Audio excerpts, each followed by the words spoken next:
13 अगस्त 1947 ये all India radio Lahore है। आप हमारे अगले ऐलान का इंतजार कीजिए। 14 अगस्त 1947 ये रेडियो पाकिस्तान लाहौर है।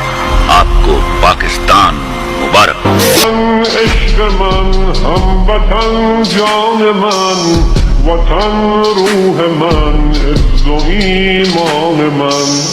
वतन इश्क मन हमवतन जान मन वतन रूह मन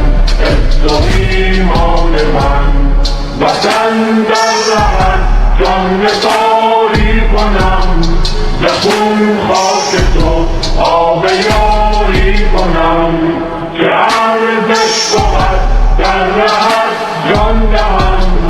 به خاکت ز خون لاله کاری کنم به خاکت ز خون لاله کاری کنم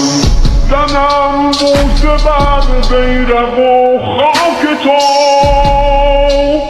به نازم به شیران بی باک تو خرامان و غران همه صف شکن نظر آورن سوی افلاک تو نظر آورن سوی افلاک تو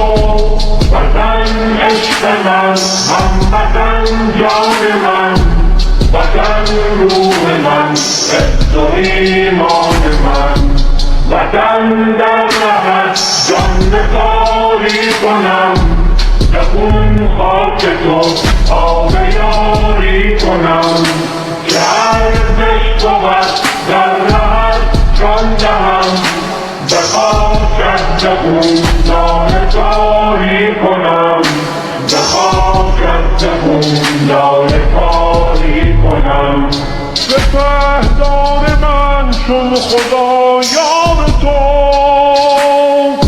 دعای شهیدان مددکار تو به میدان هراسان شده دشمنت به نازم به گرمی بازار تو به نازم به